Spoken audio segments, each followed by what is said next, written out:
Take your seats. Take your seats.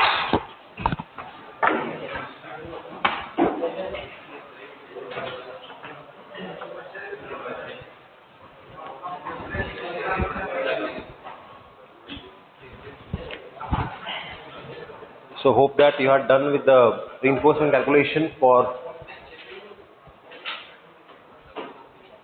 the slab. So next we'll move to the next topic. We'll start with the design of foundation, that is column footing. So in that unit we had left with the design of staircases there in that particular unit in the slab. So we'll come back to that particular portion once we finish the unit number 5, that is fifth module. So in the fifth module we have a column and column footing. So out of those two questions, first we'll cover the column and then column footing and then column, and then we'll come back to staircase. So as you have some idea about the foundation, so depending upon the type of a structure, the type of a soil, and how much load to be transferred to the foundation, we should select the appropriate type of foundation. And by this stage, I think you know the broad classification of foundation as shallow foundation and deep foundation. So again, as how much load is coming, what is the SBC of the soil, that is safe bearing capacity of the soil. So based on that, we should select whether the shallow foundation or the deep foundation. So again, in the deep foundation, we have again different types.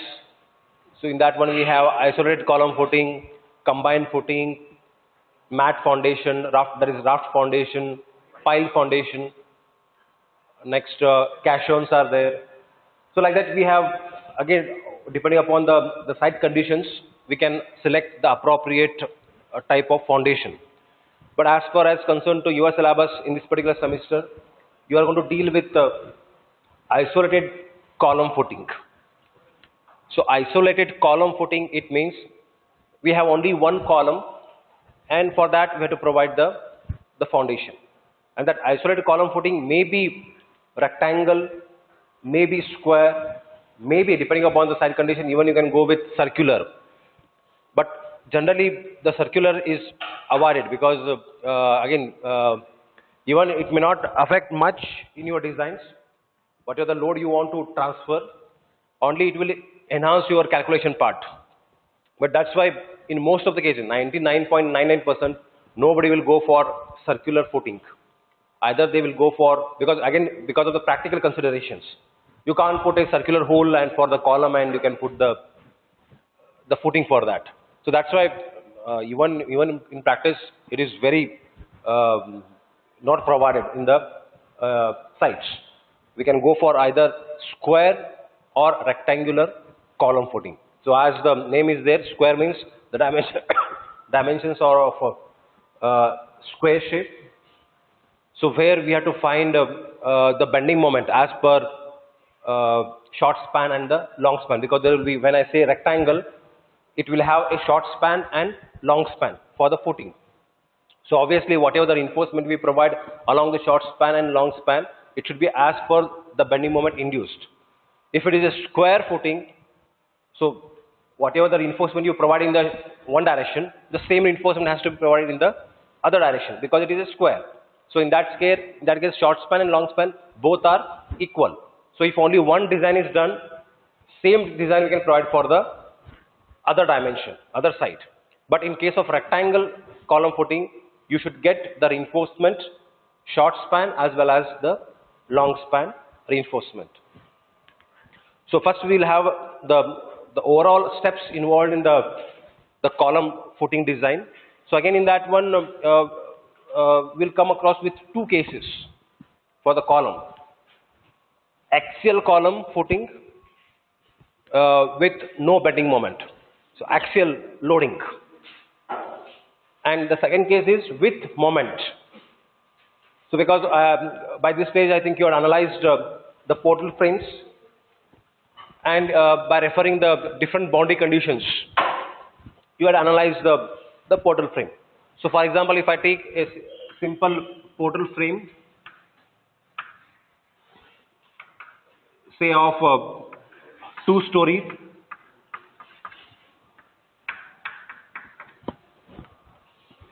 so this may be your, say, ground level. So for this particular portal frame, having the span and the height of the portal, each floor, I think you had done the analysis for this such type of portal frame with different loading conditions. So it may be having UDL or point load. In such it may be a single bay, single story, or multi story buildings. So when you analyze it, so definitely because of the fixity, you will end up with some bending moments here. Again, here you are going to end up with the bending moments. Again, here the bending moments. So depending upon what the loading is there, you may get a clockwise moment or anti-clockwise moments because we have a fixity over there. So at all these junctions, we have fixity. And similarly, when I go for this, the foundation.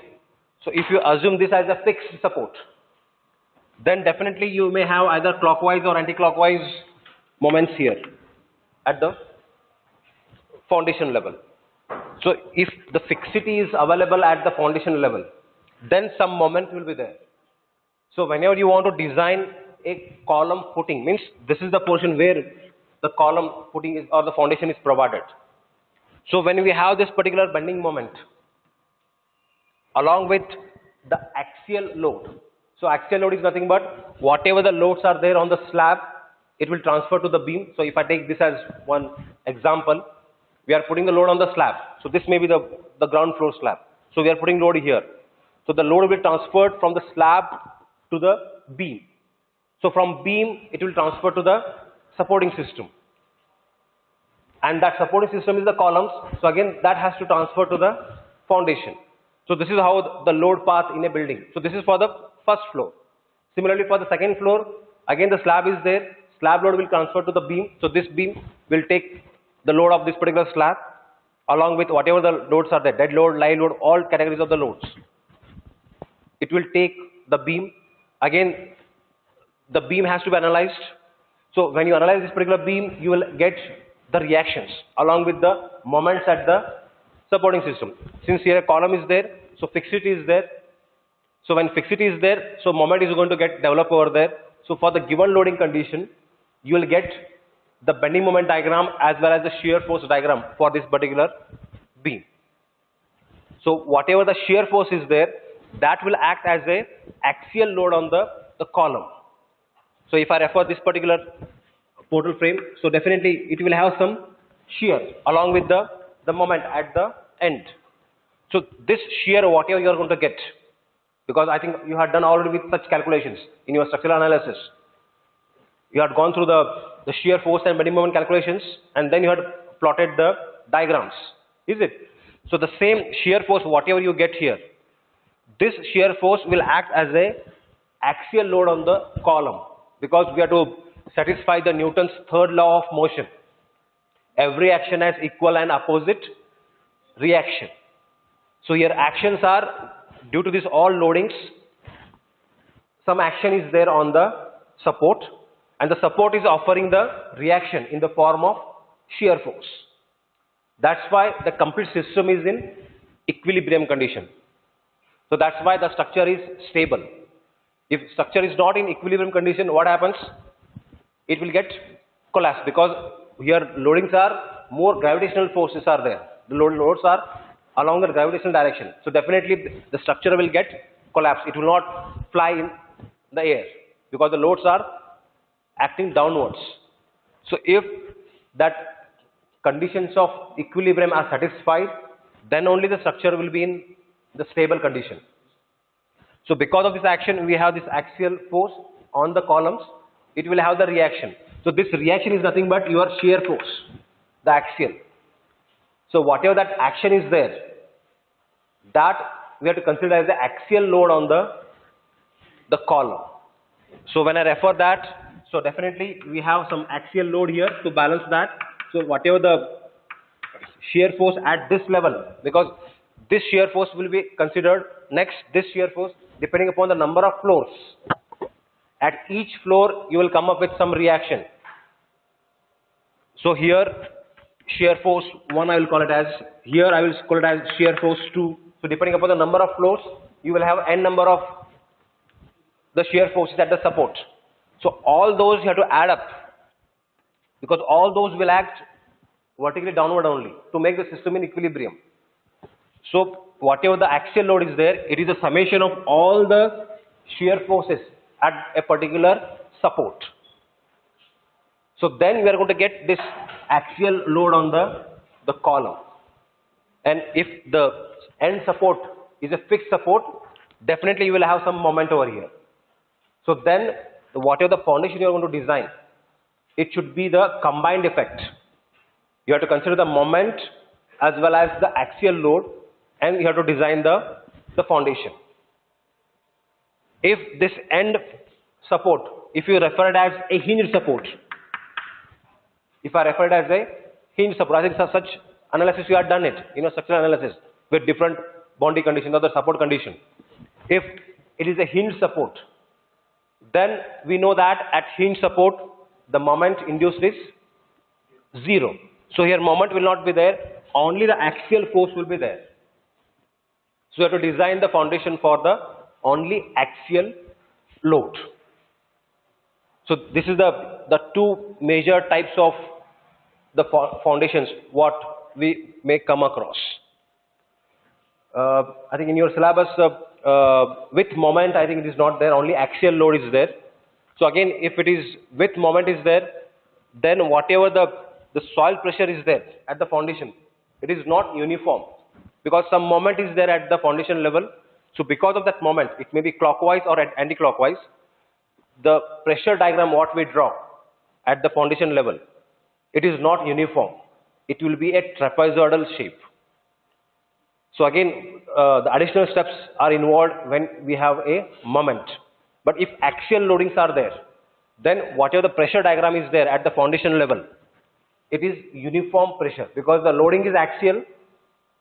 The load will be distributed equally width of the foundation.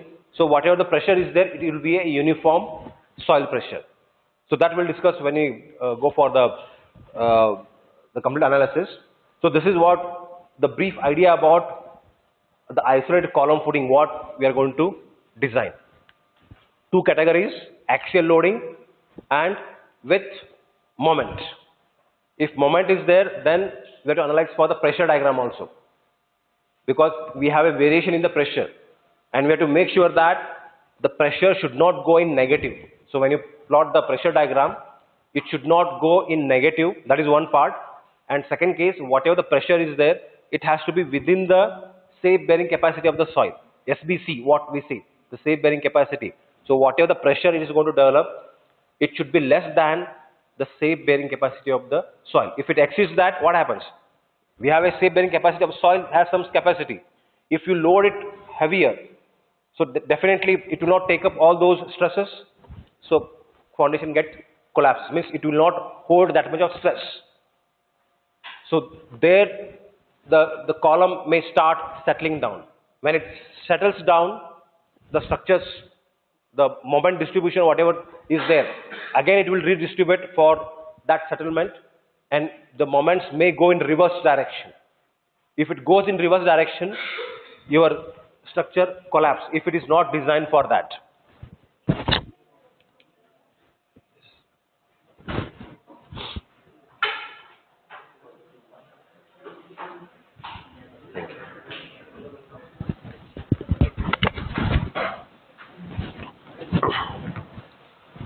So we'll start with the column footing. Just list out the steps involved, and then we'll discuss in detail regarding the design procedure. So next subheading you can write design of column footing.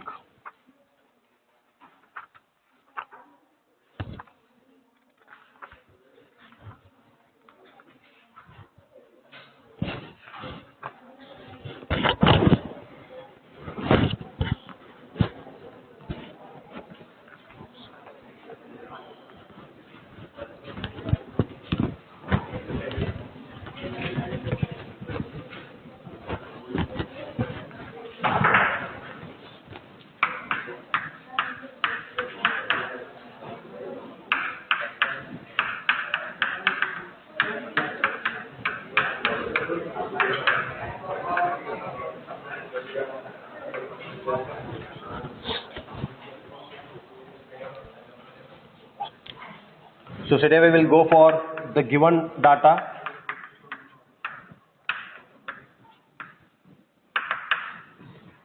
So for the design of the footing or the foundation, the given parameters. So expected given parameters are axial load will be given,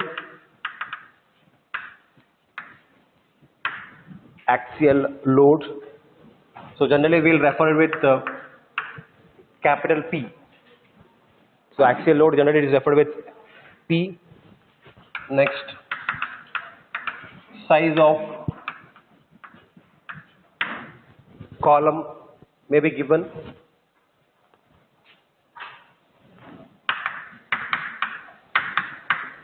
Next, safe bearing capacity of soil, SBC, of the soil will be given. And then type of materials. So materials in the sense, since we are designing a RCC column footing, so definitely it is concrete and the grade of the steel, what type of materials we are using in the foundation. So these are the basic data which is required to design the foundation, that is column footing, isolated. So since here only axial load is given, so only axial load, whatever the load is there. So along with that, they may give. So the second case, as I told, so moment. So they may give the moment. So then with moment and axial load, you have to analyze the foundation.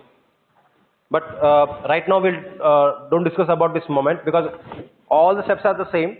Only at the end, means at the stage of checking the stresses. Along with the moment, we have to check for the stresses, and if it is within the permissible limits, means it is less than SBC and it is not going negative. So if that is there, then it will be safe. So this part we'll discuss later if it is acted by a moment. So right now we'll discuss only about the axial loading condition. So these will be the given parameters. So what to be required or what is to be designed.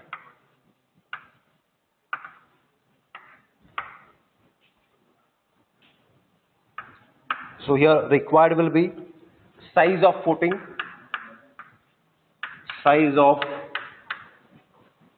footing. It means what should be the size of the foundation to take up the given loads. The size of the footing is required, and reinforcements.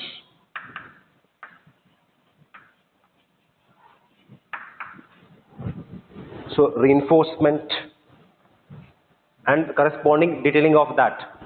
So when I say size of footing, it includes what is the width of the foundation, what is the breadth of the foundation, and what is the thickness of the foundation.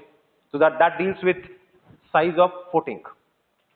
And then how much steel is to be put along the short span as well as the long span. If it is a square, if it is a rectangle.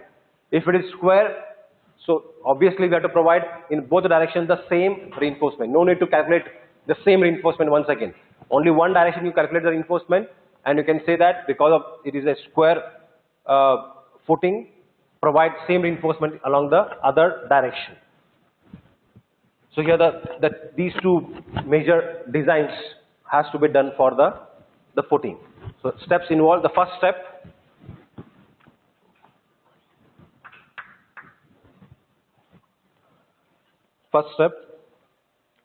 assume the self weight of footing. Assume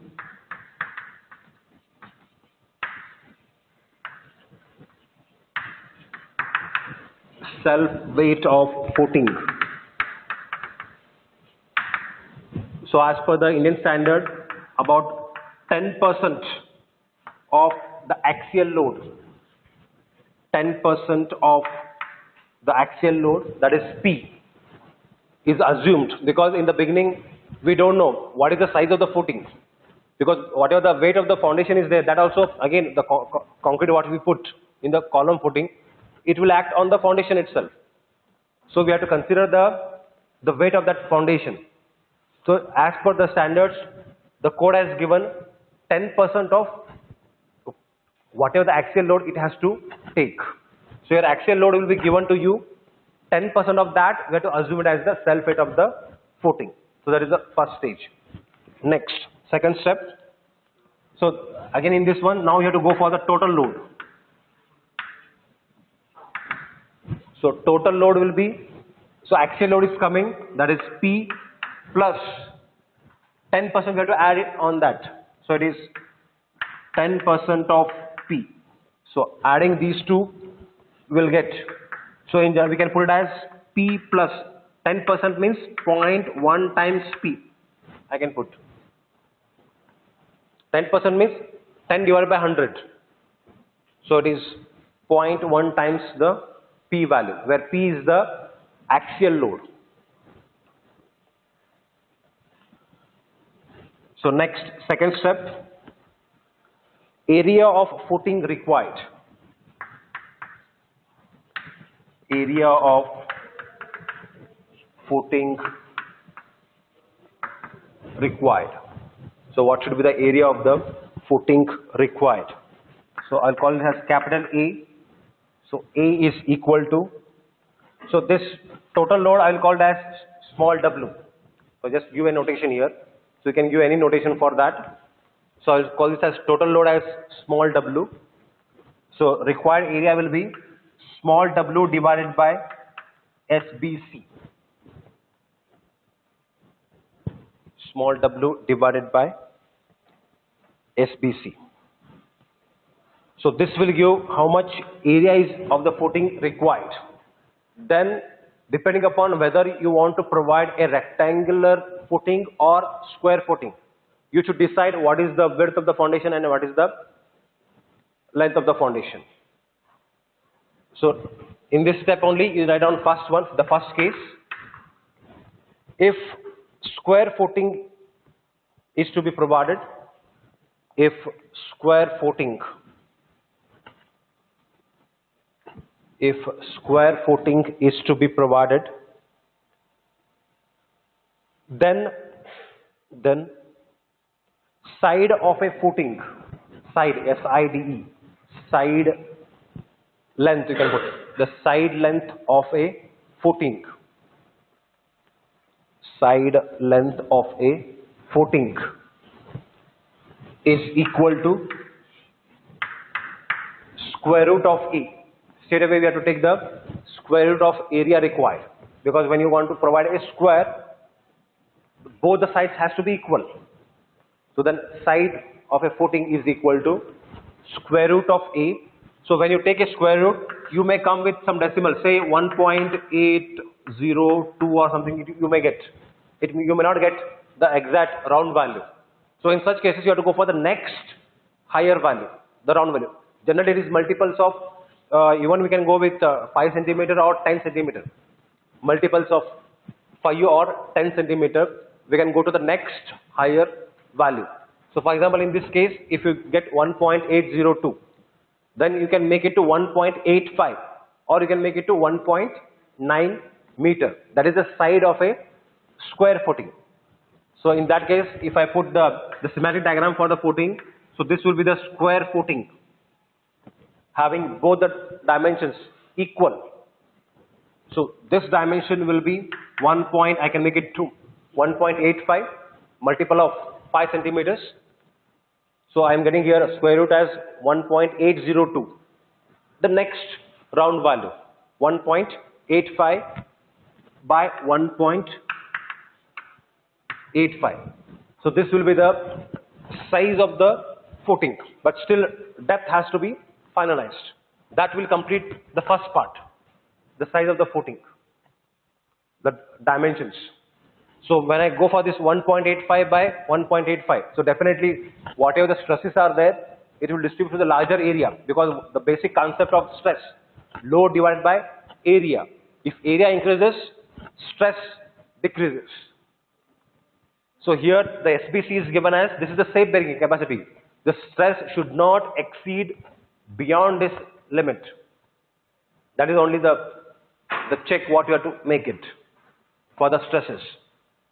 So whatever the stresses involved at the foundation level, it should not exceed the safe bearing capacity of the soil.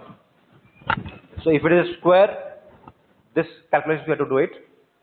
If it is rectangle, the second case, if rectangle footing is to be provided, if rectangle footing is to be provided,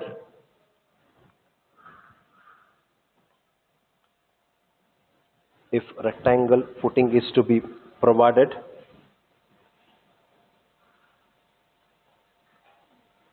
then assume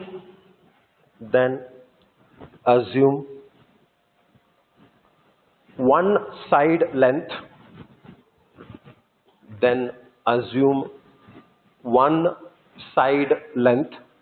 in bracket you put it L, capital L, one side length, capital L.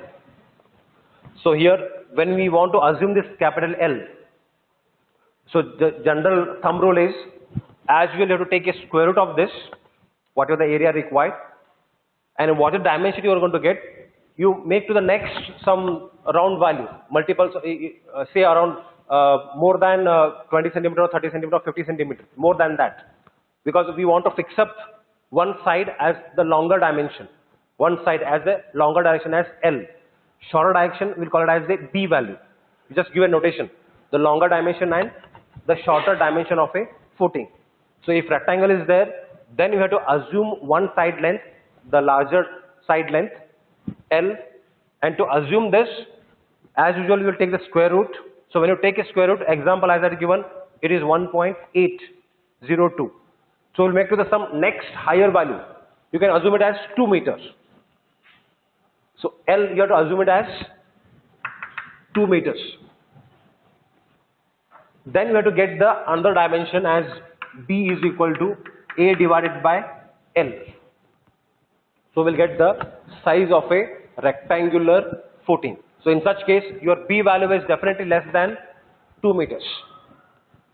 So it will have a rectangular size of the footing. So this is the how we have to decide the size of the rectangular footing. And in examination, sometimes they will just say design the footing. They will not say whether we have to go for rectangle or a square footing. So in such cases, we have to take a reference of this size of the column. So this data will be given, size of the column. Generally what is the trend? If the size of the column is square size, then the foundation is also a square foundation or a square footing. If the size of the column is rectangle, then the footing is also rectangle. So that is what the general practice we are doing. If your column is rectangle, foundation is also rectangle. If column is square, foundation is also square. So because the size of the column will be given, so for example the size of the column is given as 230 mm by 230 mm. That is 9 inch by 9 inch column. So for that the foundation will go for square only, because the size of the footing column is square. If I say 230 by 300, the column size. So in practice we call it as a 9 by 12, 9 inch by 12 inch column. It is a rectangle column. So for that we'll go for rectangular footing. And whenever you go for the rectangular footing, so if I put the schematic diagram, so here one side will be larger, I will call it as L, the longer dimension of the footing, and this will be the shorter dimension, I will call it as B. And your column orientation, it has to be along this direction. This will be 230 mm and this will be 300 mm. So generally this practice we are going to follow for the foundation. So the larger dimension of a column will be parallel to larger dimension of a footing. We will try to maintain this pattern. So we will not orient the column like this.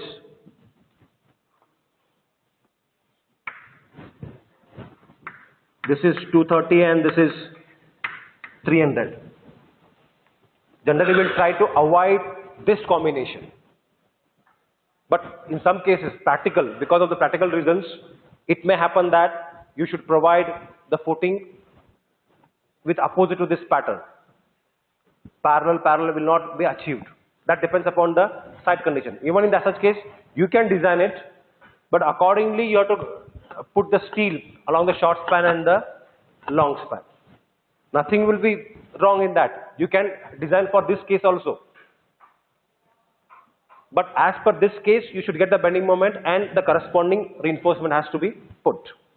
But general practice is, we'll put larger dimension of a column parallel to larger dimension of a footing. In that direction only we are going to orient the columns. Because sometimes it may happen that the projection we don't want in the building. So that's why we'll try to merge the column in the wall. Sometimes it may happen that it is not possible on the site. Then we have to change the orientation of the columns. So that orientation of column, it means if this is a rectangle, so whether we have to provide the column like this or like this in a building, that is called as the orientation of the column. So that depends upon the site conditions and the usage of that particular building. So now here also we have a column for this particular. So what the orientation is provided like this, the orientation is provided like this. The larger dimension of the column is in this direction. And the projection is taken outside. Wall thickness is there here, 9 inch, but the column projection they had taken outside. And they had made this room as a complete square or a rectangle. So depending upon the site conditions, you have to orient the column. And accordingly, the foundation will also get oriented. The general trend is larger dimension should be parallel to the larger dimension of a footing, shorter with the shorter. So that practice we have to follow. So this is how we have to go for fixing the size based on whether it is a square or rectangle. So once you fix up, so again when I say this 2 meter, again area divided by 2, you may get with some say 1.2 or something, you'll get some decimals. Again you have to make to the next round value, multiple of say 5 centimeters. And you have to fix up the size of the footing, the L and B, capital L and capital B, where L is the larger dimension, B is the smaller dimension of the footing. We can call it as a short span and long span in a footing. So after this, next third step.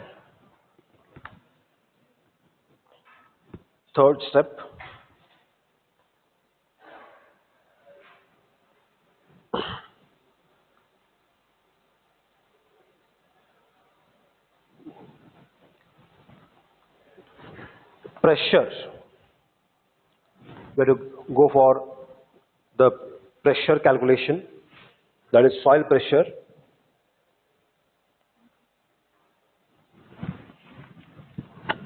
Soil pressure, I'll call this as lowercase p.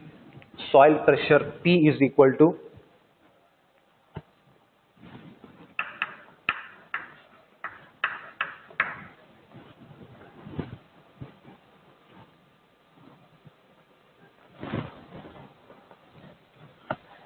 PU by A. So where PU, so now this we got here new term. PU, capital P, you can call it as capital P, it's not small. You can make it capital P suffix U. So U stands for ultimate axial load. P stands for the axial load. U stands for ultimate. So ultimate means it is a factor. So whatever the axial load is given here, you have to make it factored. That is multiplied by 1.5 divided by A. A is area provided. It is not area required. So here area required we are going for this W by SBC. This is only the area required. But when you go for this pressure calculation, this area is area provided. If it is a square, as at 1.85 by 1.85, that is the area provided. If it is a rectangle, 2 meter by whatever the dimension you are going to get, that is the area provided. So you have to calculate this. This pressure should not be more than your SBC. That is the check for your size of the footing. If it works out to be more than your SBC, if pressure works out to be more than the SBC value, then you have to revise this dimension. The size of the footing, you have to revise it. You have to increase the size of the footing. So if you increase the size of the footing, so definitely the denominator is going to increase. If this increases, stress decreases, because this is just your stress formula. Basic concept in your SOM. Load divided by area will give you the stress. So that P is nothing but the stress induced at the foundation level. So that stress should be less than SBC. So that is the check for the size of the footing. So it is unsafe. You revise the size of the footing and you make sure that this pressure, the soil pressure, so I call it as soil pressure, it should be less than SBC. So this has to be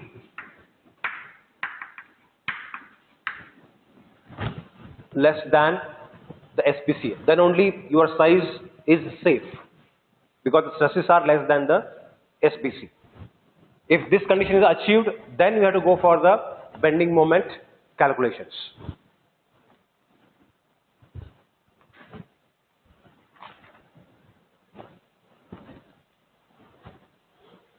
So for the bending moment calculations, go for one diagram and then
so now this will be the general layout of the column and the footing.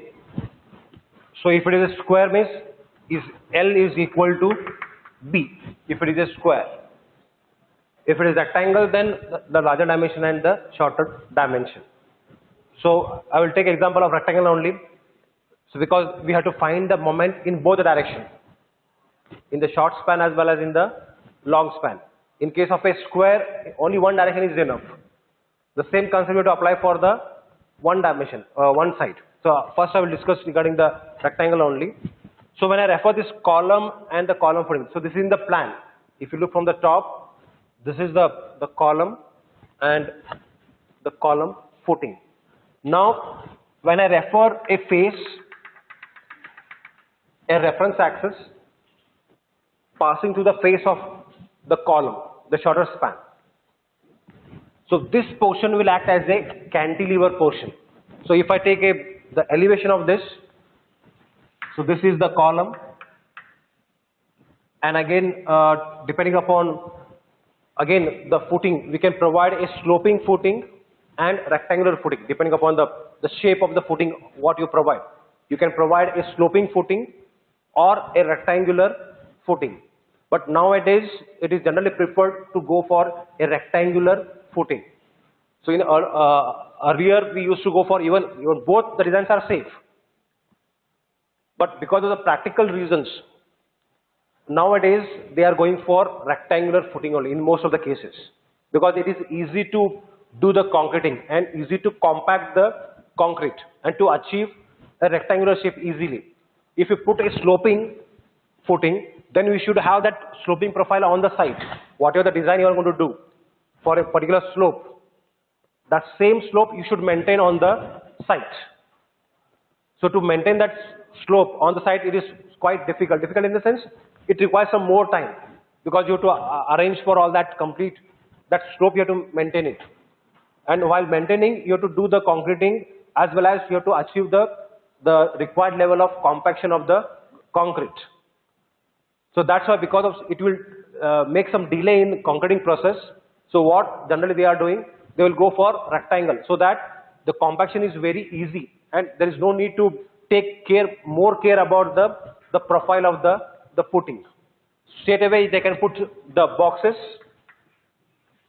and they will just start putting the concrete and they will compact. So compaction is, again, since the horizontal surface has to be compacted, so it is easy for them to compact the concrete. If you provide the sloping, if you provide, say, the sloping footing, this portion will not be there. When you provide this sloping footing, then they have to put the concrete and they have to maintain this particular slope. And at the same time, they have to maintain the required level of the compaction of the concrete. So simultaneously, all those three has to be done. So for that, the labor may not be having so much of patience to maintain that slope and do the concreting with required level of compaction. So that's why the engineers are going to prefer that you go with rectangle, so that at least they can achieve some required level of compaction over there.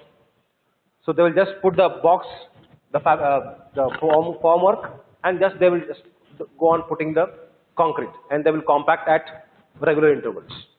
So that is the practical difficulties they will overcome by providing the rectangular.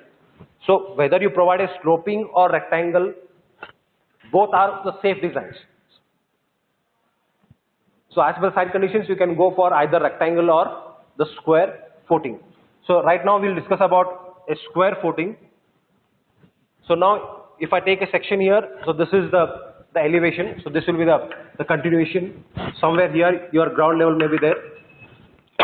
So below we have the foundation depth, and this may be your foundation level where you have that SBC. So generally we take SBC at the foundation level. So this is the foundation level. So at this level, whatever the soil is there, that pressure we are taking into account. And in practical cases, below this column footing, we have to provide some the base for the foundation. Sometimes they will put some 6-inch layer of boulders, the big stones, and over that they will put PCC. So for at least 3-inch thickness, about 75 mm. So they will prepare the base for the foundation, so that whatever the load is there, it will get distributed easily. So up to this level, whatever the SBC is there, that is considered. But additional about 6 to 9 inches, they will excavate more, and they will put, say, 1 layer of the boulders, depending upon the soil condition, whether boulders are required, or sometimes they will go for the metaling. So metaling means 40 mm downgrade size aggregates. The 40 mm size aggregates, they will put 1 layer over there, and over that they will put the PCC, the plain cement concrete. So they will put, say, concrete with higher lesser grade. It may be of M10 or M15. So where steel is not used, only the concrete is used. So this will act as the base for the foundation. Your actual design is above this. Whatever the footing you are designing, that is above the bed concrete. And this, whatever you provide, the base for the column footing, it is just a thumb rule. There is no any design for how much thickness of this bed concrete has to be put, or how much or which material is used to put the boulders. Sometimes the boulders are not at all required. If soil conditions are such a way that if it is good soil condition, then straight away they can put the bed concrete. No need to provide this layer of the boulders. Straight away they will put the concrete, and on that the PCC, and on that they will provide the footing. So now this phase, So whatever this axis we had referred, passing or touching the face of the column, nothing but this face. So when I refer this particular face, this portion will act as a cantilever projection, because there is a fixity between the column and the column footing at this place, at a junction. We have a footing and the column. This will act as a fixed support. Fixity will be there. And this projection will act as a cantilever projection. Similarly, this projection will act as a cantilever projection from the face of the column. So here, if you look in the plan, this portion of the footing will be a cantilever projection from the face of the column. Similarly, if I refer this face, this projection is again a cantilever projection. Now in this case, the bending moment along this axis, when I say cantilever means we know where the bending moments are maximum. At the fixed end, we have the maximum bending moment. At the free end, bending moment is 0. So when I refer this, it is a fixed support and this is the cantilever projection. So at this face, your bending moment is 0 at the free end. And at the fixed end, you have the maximum bending moment.